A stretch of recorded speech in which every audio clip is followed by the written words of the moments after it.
All right, my good friends, this is Mr. Davis, and this is on spring break. I'm just coming up with things to maybe help us get ready for the DBQ. All right, so today, what I'm going to be focusing on today is how to get that first point out of the gates. The contextualization. Describe a broader historical content relevant to the prompt. So we want to get this first point. There's the first paragraph, we should leave the first paragraph with these 2 points, the thesis and the context. All right, so one thing I will tell you about the AP exam. The AP exam is going to be 45 minutes. It is not going to be, here's 5 documents, read them and analyze them, and then press start, and then you get 45 minutes. It is here, press start. Here is 5 documents, start writing, you have 45 minutes. So there's no reading time anymore. Like when in class, I give you 15 minutes to read like 7 or 8 documents. There's no reading time. All right, so you want to get quick. So what we want to do is we want to first start getting good at reading the documents, having maybe jot down notes as we go, as we read the documents, because it's a little bit different. It's not paper and pencil test. You can write though. If you want to write your DBQ out, you're allowed to do that. You will just have to take a picture of it and upload your picture.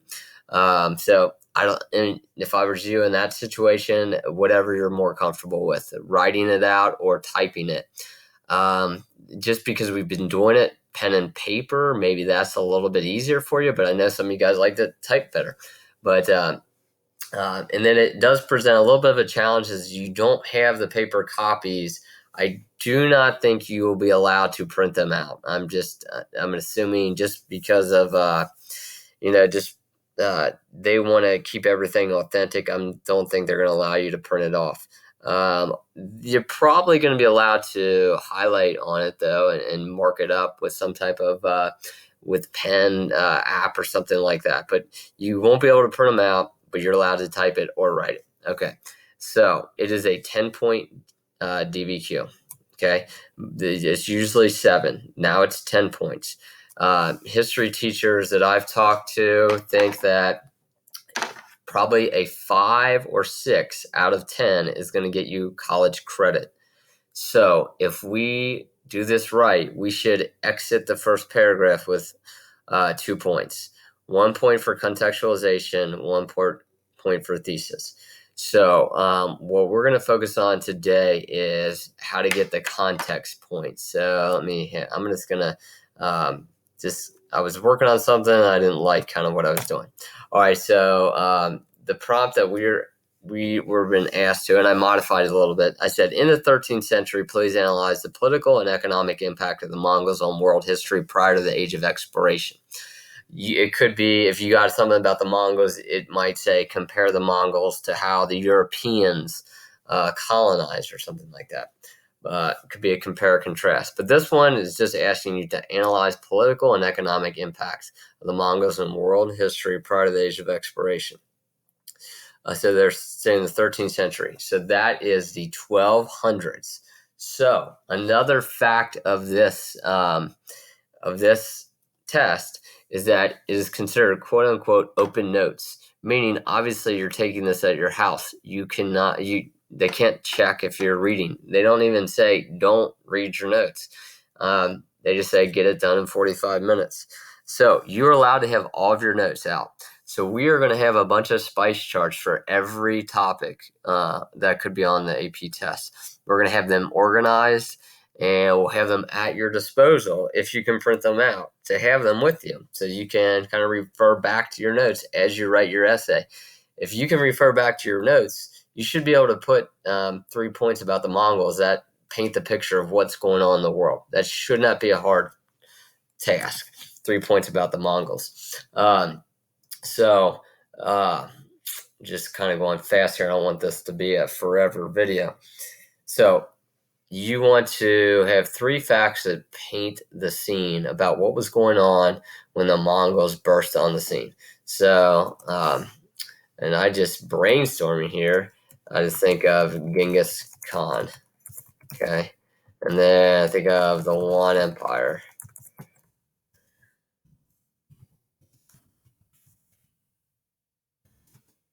Okay, so those are three terms. Also, what I'm going to give to you, I've made a folder, and this is Unit 2. Unit 2 is called the Networks of Exchange right here. So I picked out one topic out of Unit 2, the Mongols. So network of exchange. Here's a map. We've looked at this graphic before. This is full of facts of what was going on at the time the Mongols burst onto the scene in the 1200s. The Silk Road is up here in red. Okay, the Silk Road and the Mongols go hand in hand because although the Mongols didn't create the Silk Road, they opened it back up for business. So these three slides right here. This is the map of the whole Unit 2. This is a map of the Silk Road section. And the Silk Road and the Mongols go hand in hand because their territory basically is all of this.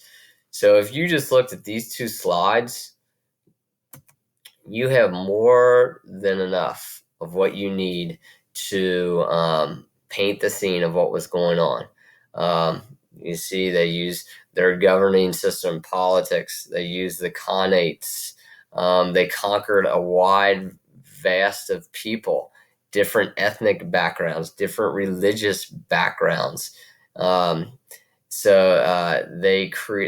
diverted all trade to the Silk Road. So they basically made huge capitals such as Samarkand and Kashgar, cha-ching, cash on the Silk Road, Beijing, cash. Okay, so these slides tell you tons about the Mongols. Um, they were also carriers of religion. They didn't create any religion, but they carried religion. That one of the best things about their politics is they allowed you to practice your own religion. When it comes to money, their economy, they had paper money because they knew it wasn't wise to just barter back and forth. So these two slides keep going back to saying that these two sides, et cetera, et cetera. But their economists would say that it was safe to have a pot of gold on your head and walk the length of the Silk Road and never be touched because the Mongols would drop the hammer for anybody who messed with trade on the Silk Road. So how to get context, the context point, if we go back to this, okay, your prompt is asking you to analyze the political and economic impact of the Mongols. So you want to just put in three facts that paint the scene as how the Mongols burst onto the scene and how they had an impact on political and economic impact. So you can just take. So those are my three facts, but then when I looked it over, I went back and had paper money. You have a city called Samarkand. You have caravansaries, which were inns. So you can start it off too by using what they gave you in the 13th century.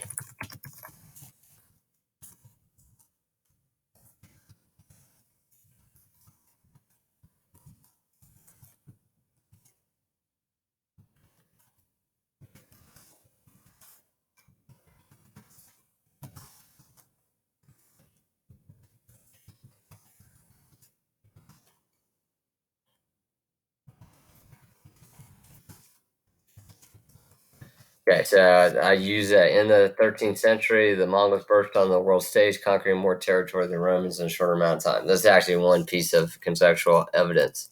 Then I can go to my good friend here, Genghis Khan.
Okay, so I have probably more than enough there. So now, granted, I have been analyzing the Mongols. I'm the teacher here, so there's a chance that I'm going to know a little bit more about the Mongols than just you before you study it. But after you study it, I would hopefully this would be pretty easy for you.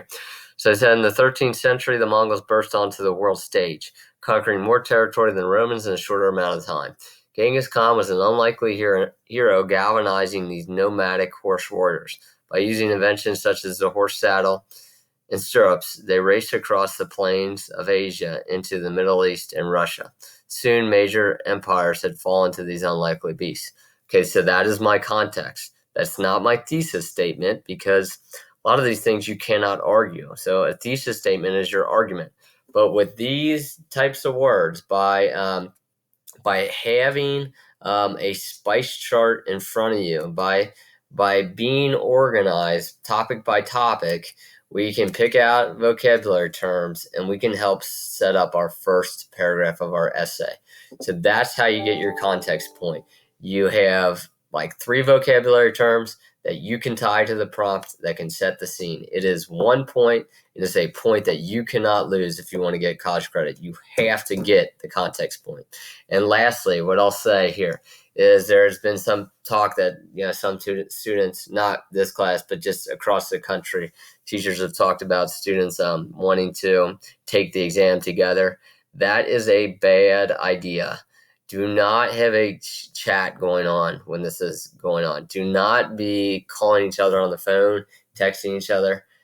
Maybe if it was like you had the whole weekend to do it, you have 45 minutes. You do not want to, first of all, you don't want to rely on, you don't want to give, not that giving your knowledge away is a bad thing, but you don't want to get caught up on losing points and arguing on what you should put up. And then you don't want to hear like 3 or 4 voices in your head telling you what to write. And then all of a sudden your writing doesn't make sense because it's being written by 3 or 4 different people. Do your own work.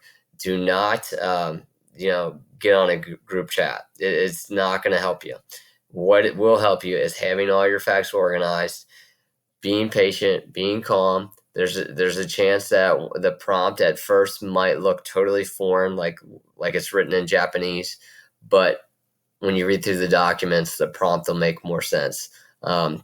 So you have your notes. We have a whole month of training. So what we did today hopefully helps you knock the context piece out of the park. So you're through the first paragraph, you get the context point, and then I'll show you my thesis DBQ formula to get the thesis statement. So then all of a sudden, out of the first paragraph, we already have 2 points. All right, take care.